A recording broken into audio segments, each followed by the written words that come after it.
New year, new you. We hear this every single year about setting resolutions. We'll tell you what, we are going to kick that out the door and we are going to set intentional strategy in our business. Join me this episode because we are continuing on our business strategy talk of how to create a solid business plan so that you can thrive, not just survive this year. Welcome to the Business Bites Podcast, the podcast for busy entrepreneurs. Whether you're an online entrepreneur or seeking after brick and mortar success, this podcast brings you quick bites of content so you can learn and grow anywhere you are. Now here's your host, Rachel Brainke.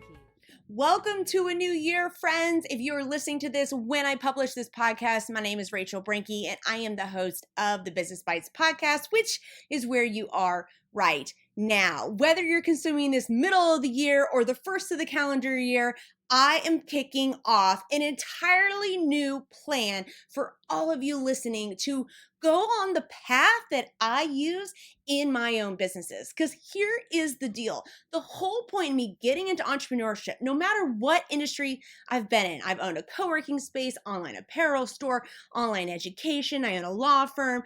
I have done it all. Well, not at all, but a lot of different industries, products, service, all these different types. And one thing that I've realized is over the years, as I have fine-tuned my process, I have been repeatedly doing some of the same things. And I sat down because I was like, you know what? During pandemic this past year, so many people reached out and were like, I just can't take this worry of whether or not I'm going to have a job to go back to. Or they're like, I've been working this entrepreneurship path and I just really want to elevate and get to where I want, which if you have noticed, real business, real life is what I stand for. I got into entrepreneurship because I wanted to help others. I didn't know what it looked like at the time. So I started with an online apparel store and was barely making $300 a month. And that was when I was really starting to turn a profit. Before that, it was sinking a lot of money into the business, as I'm sure a lot of you are finding that you're doing in some areas. Well, that is some of what I want us to try to get rid of this year for you. But in order for us to even get into talking about offerings and pricing and marketing and branding and all of the other key things that are important, we have to dig into the fundamental basics of the structure of our business plan. So we can't even jump to actually creating the plan yet. We have to create this structure so that we're able to walk through and have a lens and a mindset and a perspective so that when we make those decisions into creating the business plan, we know what we're doing, right? So we have already seen one of the craziest years. And I understand that if you're listening to this when it's actually published, you may feel a little jaded about going into the new year. If you're someone that has just been drowning in entrepreneurship or you're just completely overwhelmed with entrepreneurship, let's just take a minute to pause and let's just breathe and let's just set it that, new year, again, whether we're doing this at the beginning of the calendar year or we're doing this at the end, in the middle of the year, whenever your year with me is starting by listening to this. Let's set this intention that we want to thrive and not just survive, that we want to put a business structure and plan in place so that we can have a real business and a real life. Because that was my goal, is in the beginning, as much as I loved business then and I love business now, I want to have a structure so that I can live the real life that I want. And for me, that is a virtual, flexible, being able to work when I want, be here for my kids, compete with Team USA, be in charge of my own businesses, pad my own pockets and dreams, and not of some faceless corporation. So that's just a quick and dirty of kind of what I look for with my real life. Sounds kind of pie in the sky, but I have some very tangible goals within that as well. So I'm sharing all this to say we're digging in here and continuing on this strategy of formulating the structure so we can create our business plan for 2021 or whenever you're listening. So the last episode, if you haven't listened to it yet, head on back to rachelbrainke.com/EPI146. It is create your 2021 business plan in 10 minutes. And this was the kickoff to this episode series. And we walk through needing to create a client avatar, evaluating your unique serving position, creating a list and identifying the proper offerings, because there is a strategy way to doing it, and also having a proper simplified marketing theme list. So in this episode, I want to get in quick and dirty here and give you guys some things to think about when it comes to like the consumer avatar. So let's center ourselves on just that portion of this formula.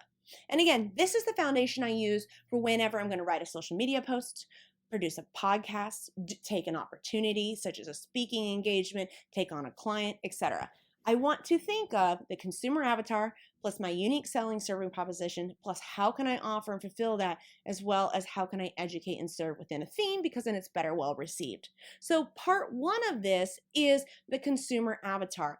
This is, you've probably heard it in all different types of variations from other people in business who could have MBAs. I have an MBA. Business school was kind of a waste of time. I've been joking a lot lately. Don't get an MBA, get an RBA, because we have our Real Biz Accelerator program, which is 52 weeks of way more in depth of what we're talking on here. That is open for enrollment on rachelbranke.com. But so don't get an MBA, get an RBA, but you don't need that if you can sit down and kind of walk through this next process. I want you to visualize that we are in a time where we're able to go to conferences or events, huge like networking event. You're looking to get into a active, loud ballroom with a bunch of people, maybe like expo style. And you're going armed with your marketing materials, your brochures, pens, little koozies, whatever it is that you're handing out. And you walk in and you hear this loud noise just roaring around you. You see all these people, all this activity and flurry. And you're like, oh man, I got to make the most of it. Look at all these people here. I got to talk to all of them. I got to get rid of all this marketing materials that I have. I am just armed with bags of stuff. I just got to give it all away.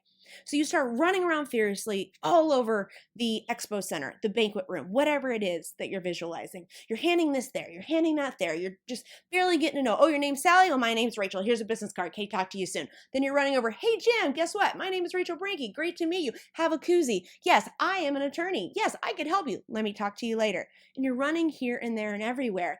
And then you realize, I'm exhausted. I can't keep running like this. So what do? You stop. And you're like, all right, well, instead of me going to them, I'll have them just try to come to me. So you stand in the center of the expo room. Again, it's so loud, it's deafening. And you just start yelling what your unique serving position is, which we talk about in the next episode. But you just start yelling, this is what I can do. This is your problem. This is what I can do for you to help solve that problem. But hardly anybody blinks an eye.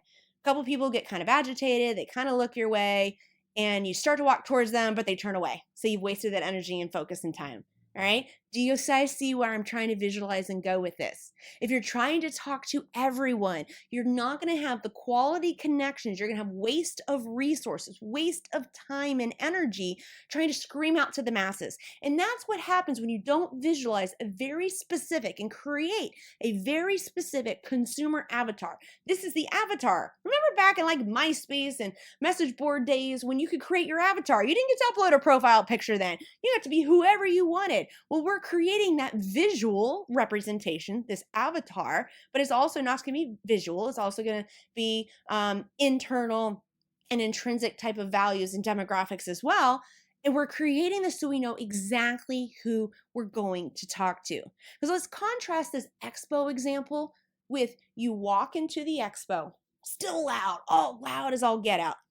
But you already know visually who you're trying to talk to. Maybe you serve specifically like myself, female entrepreneurs. I do work with male entrepreneurs too, but guess what? I'm going to walk in, I'm going to start looking for female entrepreneurs.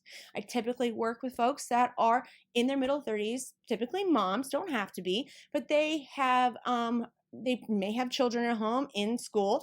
You can typically pick out the moms in a crowd. I'm going to look for that Sally and Jane or whoever to go up to, because instead of running around the expo and yelling and just spending a little bit of time with each person, I can very thoughtfully walk down the very direct channels, the very direct rows. As let's equate this to like, I know that Jane's going to be on Pinterest or Jane's going to be on Instagram, all right? So the expo is the whole marketplace and your people are there. You need to identify who you're talking to. And by knowing that, you also know where to go to talk to them and how to talk to them. So what I want y'all to do in this first step is really dig into creating this consumer avatar. I want you to visualize a bunch of the different physical characteristics, emotional characteristics, financial characteristics, and additional demographics that you want them to to have. Now, this doesn't necessarily mean you're going to exclude everybody, but you are definitely going to be able to talk to, because if you try to talk to everyone, you talk to no one, as we've seen through this example. But if I'm able to very specifically have this in mind, I can walk into the expo room and go, oh, I only need to talk to 5 Janes. I know exactly what they look like. I know exactly where they are. And I can commit to having a longer, more connected relationship with them so that I can uniquely serve them, like we're going to talk about in this next episode. Now, mind you, if you're feeling a little overwhelmed with what I just talked about, I understand. It's okay. One of the things that I extensively discuss with this, like this permeates everything in all my teachings. Right now, we also have our Real Biz Challenge, which is a free 3-day challenge that you can use with this structure, what I'm teaching here, but it digs into more of who are you? Who do you want to serve? And getting into very specific type of questions. Because even though I may have gone to business school, really a lot of what I'm bringing you all through the podcast, through the Real Biz Challenge, through Real Biz Accelerator, the 52-week program, is I am bringing you all the experiences and lessons that I've had. And we want to reach to attract people and repel others. In fact, one of the greatest examples of this is that in my avatar list that I very specifically walk through in RBA, in this avatar list that I have y'all work through, and I do this myself every single year, and I also use it as a guidepost to make sure I'm attracting the right people and repelling the wrong people, is I've had ads running for Real Biz Challenge, for the free challenge that we have. And I very specifically chose a photo of me in ripped jeans, pair of heels, and like a black blazer jacket, because it was a kind of a combination of visual representation of myself, of creative and lawyer and entrepreneur and all of this together. And I'm making kind of like a funny face of, oh, are you overwhelmed or frustrated? Because that's kind of how the ads start, right? And it is to convey the emotion, but it's also to repel people that would not be interested in my type of personality, right? All of you listening may not necessarily care for the ripped jeans and high heels, but I'll tell you what, when I have people that reach out and take time specifically on paid ads, because they're also entrepreneurs, so they know that they're paid ads, just sit there and say to me, oh yeah, your jeans and heels are not a thing for me, I'm out. I tell them thank you. And I'm thanking myself for qualifying them. Now, some of you listening may not be that interested in that kind of aesthetic style. You don't have to be in that kind of clothing style, but what is important with this is there were other things about me that attracted you. Maybe you ended up here because you came through an ad, or because you have followed me for a while, or I met on social, or wherever it is. But there are very specific reasons we do things. And one of the cornerstone pieces of that is this consumer avatar. So please, and I do this every year, I want you to put this into your schedule of doing this on a routine basis. And like I kind of just quickly mentioned before, it's because you're going to use it as a guidepost in the future, not just now on every decision you make. When I sit down to create an ad, social media post, blog post, business opportunity, new product, new service, anything, not only do I use this client avatar that I've dug through on this sheet of, but I'm also going to use it as a barometer. When I start seeing that I'm getting an influx of consumers and there seems to be friction, or I just don't seem to be providing the solution to their problem, or that's one of the things that I can look at and go, am I doing something wrong in my marketing or messaging or whatever action it is that is not drawing the consumer that I want? So that is why this is so important. I hope that you guys will sit down after this episode, go through that visualization again. And when you get to the part of being in the loud room, but very specifically looking who you're going to talk to, start jotting down the things that you want. Visualize them. Give them a name. I talk to Ava every single time that I'm going to create a piece of content just like this. So this is how I want y'all to structure and work through this and join us. Now, I want you still to work on this anyways, but I also want y'all to come and join while we have the free Real Biz Challenge open. We walk through and add on to this the structure for the year. We go through the different, what do we visualize a real business to be? What do we visualize our real life to be? And I share with you, I'm my own case study in it. I share with you, I'm transparent about where I've been, where I'm going. I share a lot more of my story there. One of the things that a lot of people don't realize is that they see me now and they're like, oh, you're on chapter 20 and you have all these income streams. You shattered the 7-figure ceiling, blah, blah, blah, right? I'm like, yes, but I started at $300 a month, barely being able to make ends meet. And that was even when we finally started profiting, like I mentioned that before. Before that, I was waiting tables in the evening so that we didn't have to pay for childcare in the daytime, went to school online during the day, took care of our son, and then was gone in the evenings waiting tables and reinvesting all that money into business. And why I share that story is, and this is also another thing that the person commented on my ad, is you don't have to be this amazingly unique, talented person to be successful. I always say, I'm just an average person making a special choice, right? And I feel like many of the people that come into the Real Biz Challenge, or all the clients that I've worked with in the past on your businesses and so forth, is, yeah, we're all smart, we're all excited and passionate, but we may not necessarily be Steve Jobs, Bill Gates, or any of those, and that's okay. That's not how I visualize my Real Biz real life. But I do know that, yeah, I may have unique talents, but I also don't think I'm the best genius in the room, not the best at everything. So I am a person making a special choice. And one of those things is walking through these type of structures all the time. So I'm excited to share this with y'all. I hope that if you haven't subscribed already, go ahead and hit subscribe so you get the podcast to you, and come join us in the challenge. Obviously in the end, just being full transparency, the end of the challenge, my goal and hope is that you'll want to come into RBA, Real Biz Accelerator, so you join us for the 52 weeks. But no hard feelings if you don't. There's still a lot of great information in the 3 videos, in the guides, the downloads, the stuff that you're going to fill out. I walk you through. So please come and do it. Commit to doing it. We really want to thrive and not just survive in the next year. Thanks for joining Rachel on this episode of the Business Bites. For show notes, a list of recommended tools, or referenced episodes, you can find them at businessbitespodcast.com. Until next time.